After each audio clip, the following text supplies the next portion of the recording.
Thanks for joining me. A lot of changes, of course, as they relate to artificial intelligence. A lot of great comments, too. So thank you all very much for.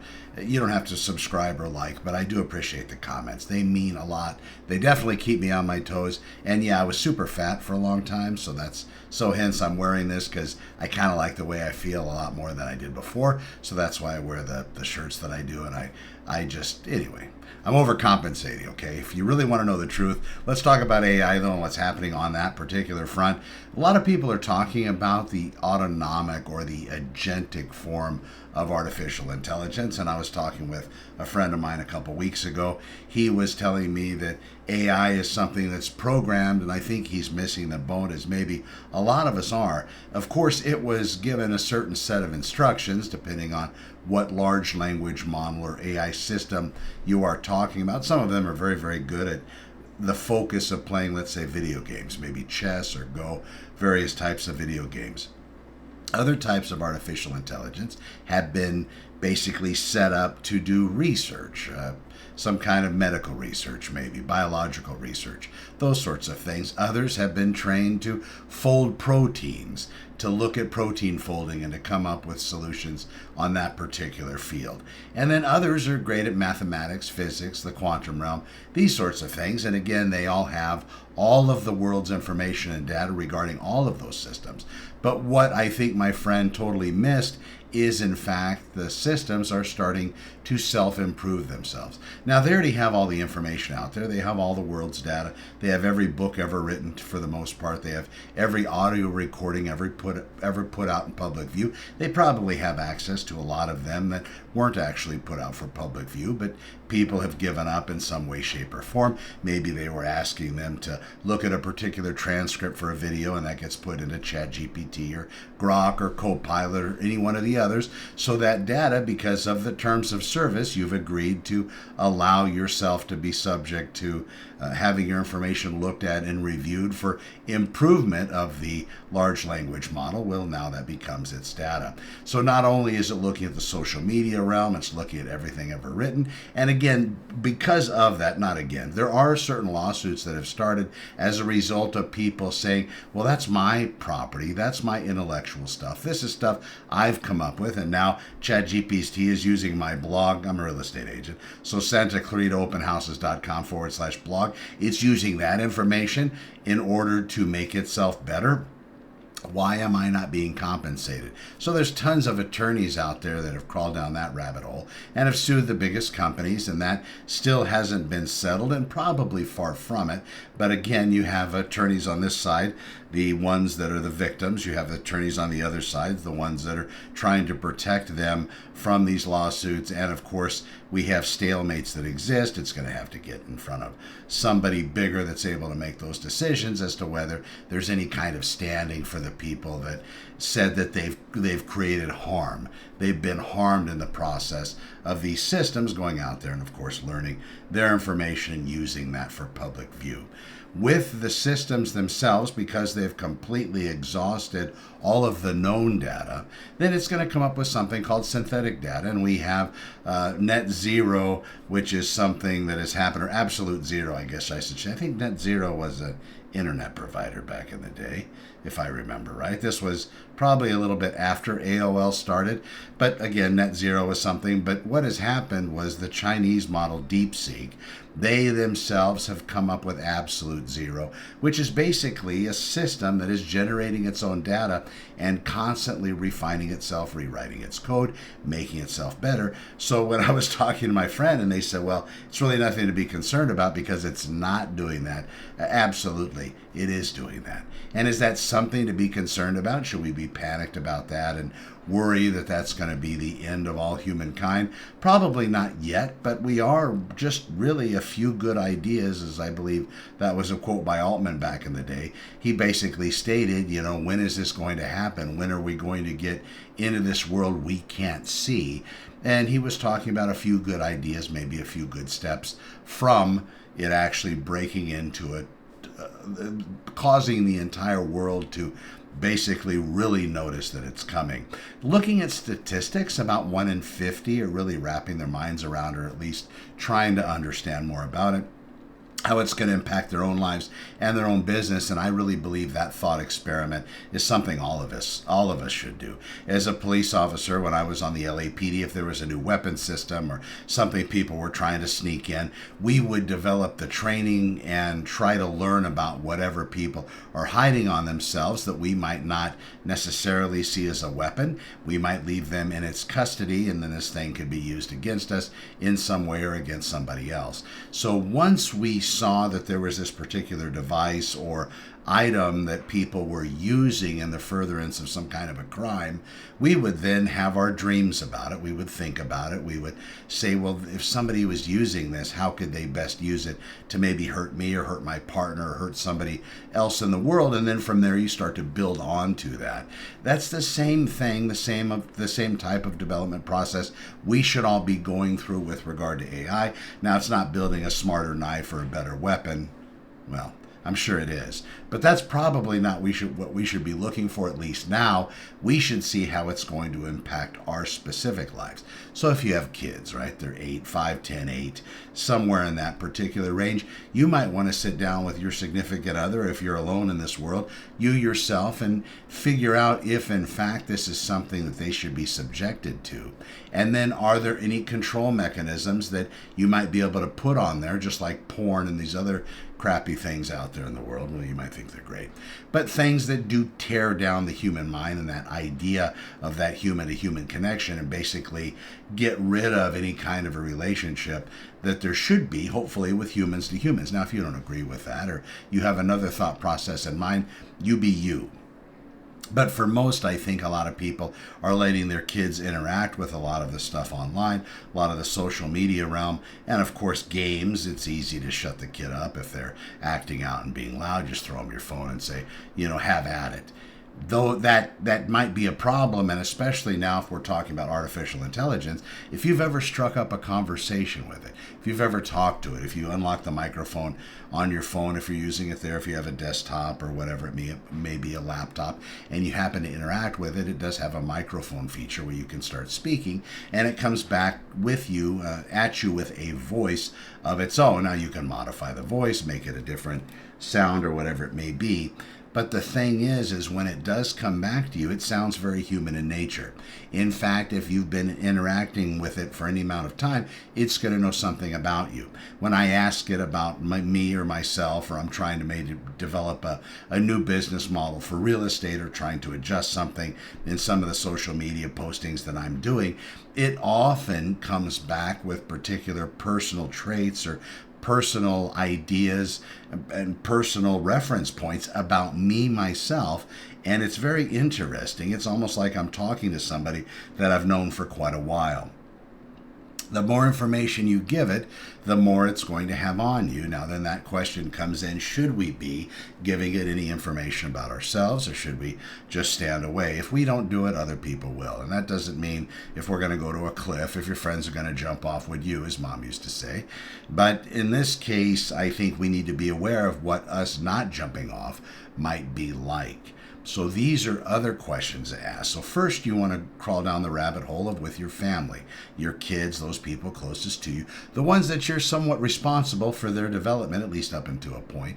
Now, if those of us that have kids, our kids might turn out to be fantastic with very little help from us, or if we give them a lot of help, they might turn out to be horrible. It just depends on what ends up happening with your kids. Kids are very, very different, and if you're one of those that's holding on to some kind of guilt from the past because of your kids turning out a certain way, I would tell you might want to slow your roll and do a little bit more forgiving, and maybe they will come around and change to more being in line with what you think would be proper. But they're still their own entity. They're still their own person. Artificial intelligence is very much that way. Right now, it's that 4 or 5-year-old that knows a lot of information but doesn't have any way to gauge it, doesn't really have any presentation of it, doesn't have a reference point, but it is incredibly smart. You translate that into a teens and early 20s and 30s, which we're probably going to have AI mature very, very soon into those levels. Then it's not only going to have all the world's knowledge, but it's going to be the smartest person in every single room across every single dynamic. Every discipline, it's going to know more than any human being on the planet. That could be a complete saving grace for the human race. It could be that it will be able to cure every single disease out there, lickety split. It will be able to come up with particular homeopathic prescriptions or homeopathic type ways of design that are going to actually make the human race live longer, be more fruitful, actually have this longevity realm where we will be able to reverse aging using homeopathic type methods and certain types of prescription drugs that would then be incredibly safe because they're completely engineered without side effects for you, your protein, your body, your DNA specifically. How amazing would that be? The problem is there has to be money taken from it. I know somebody commented on this regarding the medical establishment. If in fact you have, and they said it themselves, which was actually very true, if you look at the way you have a doctor giving a diagnosis, they have a particular percentage of getting it right, the way the averages happen to work out. I think you would agree. Not everybody's 100%, sometimes doctors get it wrong, but again, if you look at over the entire realm, you have a certain percentage of them getting it right. So then you take a doctor and you straddle it with AI, you saddle it with artificial intelligence, and then you have them work in conjunction with each other, asking about that same particular diagnosis, and then the percentage of it being correct goes up even higher. Which, okay, so now you have a very much a medical expert, cutting edge medical technology, understands what's going on, might not have as much knowledge in a physical realm as the doctor, but if it's already read everything out there, probably, and I'm sure for case in point, read more than the doctor ever has. So now you strap that to the doctor, saddle them together, then you ask it for his decision, and that percentage goes up higher than just the doctor alone. So hence, in the future, I would imagine that we would have malpractice cases if doctors did not talk to artificial intelligence before rendering an opinion. Same thing in the attorney world. But before I leave the doctor world, I will say this. Somebody commented and made the statement that, well, when you uncouple the doctor from AI and just have AI go it alone with the diagnosis, the percentage is the highest yet. Swallow that one, folks. We're watching as this is becoming more intelligent, more fast than any human being. I believe in the future we're going to have these agents, as I was talking with my friend, agents that are actually going out there and doing tasks for you. You say, listen, I want you to monitor my email inbox for all the incoming messages of a particular nature. I would like you to respond in this way. I would like you to go out and watch the stock exchange, the NASDAQ or the Dow Jones, and I want you to, based on these particular criteria, I want you to buy and sell stock and make me a lot of money and report back when you've earned $10,000 or $20,000 in money and so on, and then we'll take that and stick it into Bitcoin or whatever it may be. But basically, the system's going to be able to take over. The ones that really grab onto that agentic type workflow where you have agents doing things and performing tasks for you out there in the world, including your own job, including your own life, they're probably going to be very, very fast to adapt the technology and then use it in the best interest and actually make more money and improve their quality of life. Now I say improve the quality of life. It is the case with human beings when we lack a common goal or we lack some kind of challenge that we end up folding in on ourselves, and we become less happy than maybe if we had a challenge. We look at human beings, we love to set goals and try to accomplish those goals. You look at weight loss and fat loss. I know I started the video. The reason why I wear these shirts is they remind me of where I was, and they hopefully try to keep me somewhat in check so I don't go back to that 365 pound mark where I had a 65-inch waist. Hopefully this holds me back because I see myself, and maybe if I have a few too many of a certain thing or I'm really not monitoring what I'm doing, I'll start to see that I get a little pudgy, a little bigger than normal. So then immediately, because I don't want to go back to that fat life that I had for all those many years, starting as a late teen and actually an early teen into my adult years, I keep it in check that way. There has to be some kind of a guideline, but I do know that that challenge is real. A lot of people try to adhere to some kind of weight loss program. It's very difficult. AI might be able to help with that. And in fact, now you can go out and program your own app if you'd like on Replit or Make.com.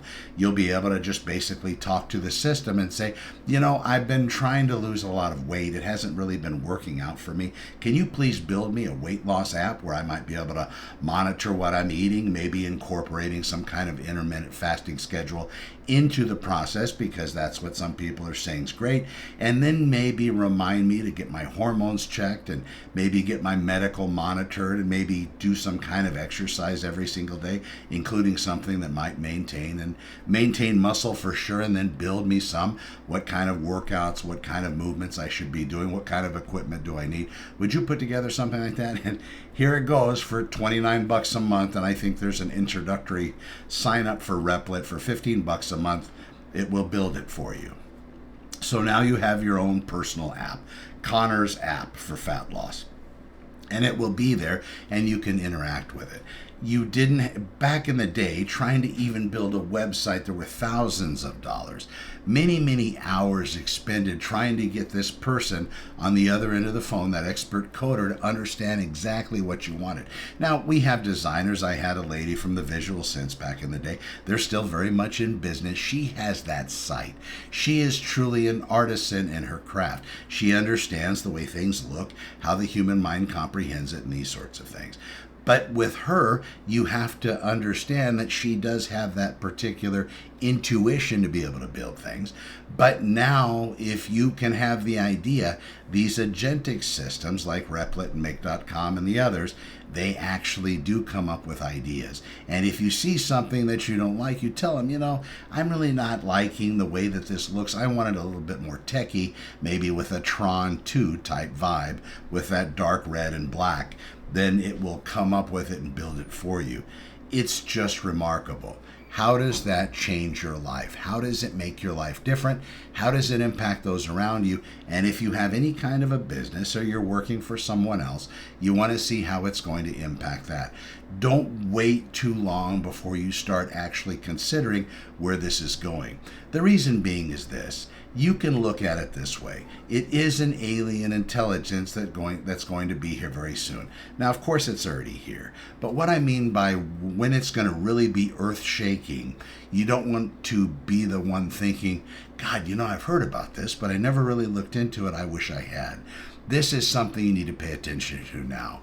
That next level, that next graduation of the agentic workflows of the AI systems, large language models, is going to be not just artificial or alien intelligence, but that next step is going to be artificial general intelligence.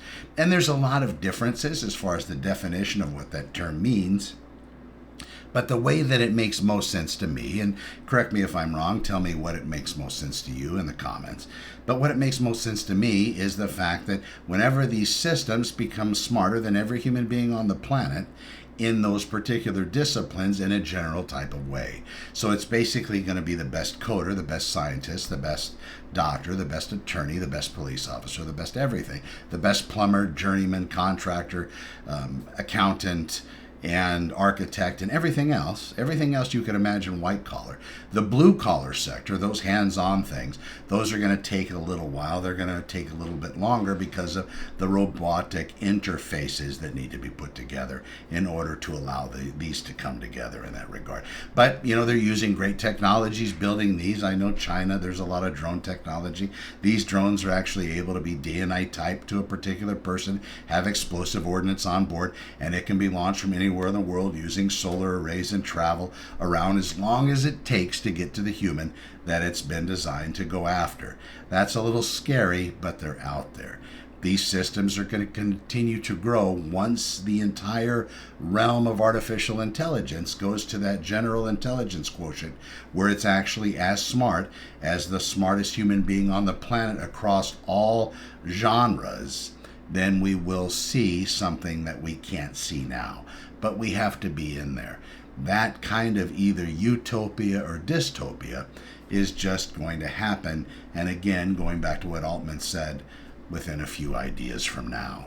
we'll have to keep watching. And of course, there's new news every day. There are a lot of people that are starting to wrap their mind and talk about artificial intelligence that have no tech background whatsoever. And I'm not a coder. I was a coder as a kid, a programmer out of magazines, nothing fancy. But then I went into the comp world where I was protecting and serving other people's interests. But it has always astounded me the way sometimes human beings can be just the greatest asset to every universe, and they can also be the most horrible plague on all things as well.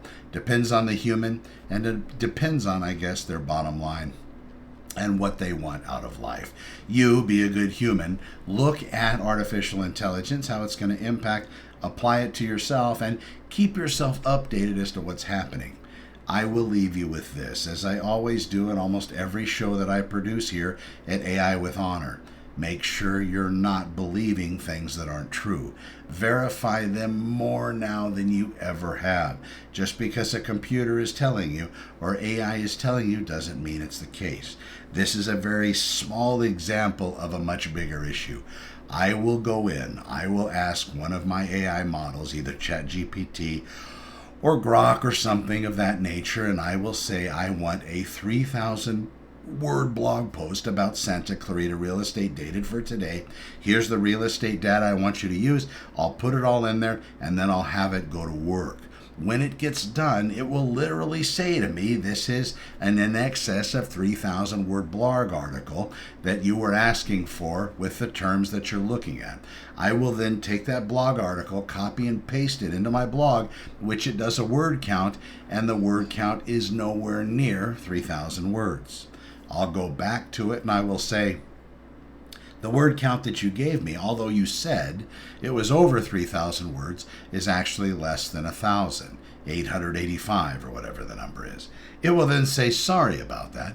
Here is the proper blog post with the proper length. I've double verified. So then I will take that and look, and it will have maybe a little bit more, maybe 1,500 words. So you see the point. While it's telling me, and I know that's not a big deal, it's not like trying to give me a non-cancerous diagnosis when actually I do have it, but it is telling me something that isn't true.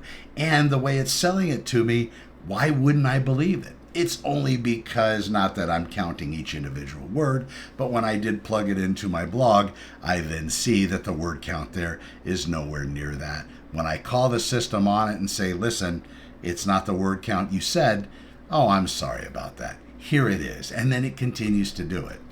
It's interesting that it does that on that level. Can you imagine it doing something with something and being in error with something that's a lot more important?